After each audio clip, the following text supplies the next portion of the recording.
आपको ये वीडियो पसंद आए तो प्लीज़ शेयर, लाइक और सब्सक्राइब कीजिए। बहुत पुरानी बात है। एक गुरु और एक शिष्य थे। वे दोनों वनवास में रहते थे। एक दिन किसी कार्य उज्जैन जा रहे थे। उज्जैन जाते उन्हें रास्ते में ही रात हो गई। चारों ओर घना जंगल था और अंधेरी रात थी। इस तरह रात्रि में जंगल में रुकना सुरक्षित नहीं था। रात होने पर भी दोनों चलते रहे। तभी उन्हें एक गांव दिखा। गुरु और शिष्य दोनों ही गांव में चले गए। गांव में उन्हें एक झोंपड़ी दिखाई दी। गुरु ने शिष्य से कहा कि आज हम इसी झोंपड़ी में रुकेंगे। गुरु और शिष्य दोनों झोंपड़ी में गए और झोंपड़ी का दरवाज़ा खटखटाया। झोंपड़ी से एक गरीब आदमी बाहर आया और गुरुजी उस व्यक्ति से बोले, हम दोनों बहुत दूर से आ रहे हैं और रात्रि अधिक हो गई है। जंगल में रहना खतरे से खाली नहीं है, इसलिए हम रात्रि में यहाँ रुकना चाहते हैं। वह व्यक्तिगत गरीब अवश्य था, किंतु दिल से बहुत नेक इंसान था। उसने सम्मानपूर्वक गुरु और शिष्य को झोंपड़ी के अंदर बुलाया और उन्हें स्वादिष्ट भोजन करवाया और रात्रि में सोने के लिए बिस्तर भी लगा दिए। भोजन करने के पश्चात गुरुजी ने उस गरीब व्यक्ति से पूछा, तुम्हारा घर तो बहुत छोटा है, किंतु तुम दिल से बहुत धनवान हो। तुम्हारी रोजी रोटी का साधन क्या है? उस गरीब व्यक्ति ने गुरु के मुंह से अपनी प्रशंसा के लिए धन्यवाद दिया और बोला, मेरे पास इस गांव में सबसे अधिक ज़मीन है, किंतु वह ज़मीन बंजर है, जिस पर किसी भी प्रकार की खेती संभव नहीं है। इसलिए मैंने अपनी रोजी रोटी पालन के लिए एक भैंस रखी है। उसी भैंस का दूध और घी बेचकर मैं अपनी रोजी रोटी चलाता हूँ। उस व्यक्ति की बात गुरुजी को कुछ अजीब सी लगी, किंतु वह कुछ नहीं बोले और सोने चले गए। देर रात में गुरुजी उठ गए और अपने शिष्य से चलने के लिए कहा।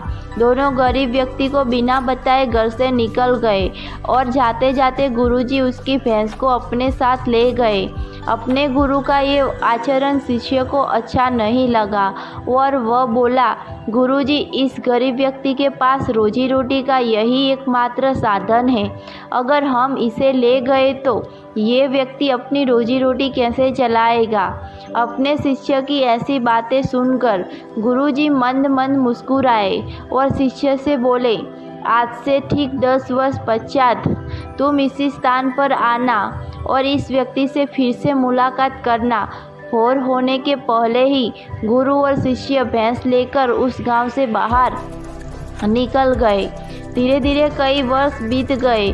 10 वर्ष बीतने के पश्चात चेले को गुरुजी की बात याद आ गई। उसे फिर से गरीब व्यक्ति के घर जाना है। शिष्य फिर से उसी गांव गया। गांव जाते ही उसने देखा कि जिस स्थान पर झोपड़ी थी, ठीक उसी स्थान पर एक आलीशान मकान बना हुआ है। यह देखकर उसे बड़ा आश्चर्य हुआ। शिष्य मकान मालिक से मिलना चाहता था। जैसे ही शिष्य मकान के पास गया, उसने उसी गरीब व्यक्ति को देखा, किंतु इस बार गरीब व्यक्ति बहुत अच्छे कपड़े पहने हुआ था और देखने में बहुत ही सम्मान प्रतीत हो रहा था।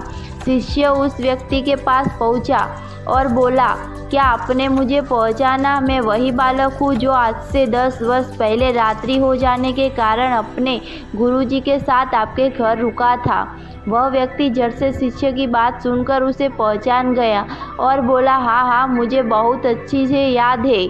उस रात्रि अगर आप लोग मेरी झोंपड़ी में नहीं आए होते तो शायद आज भी ऐसी दरिद्रा में ही जी रहा होता।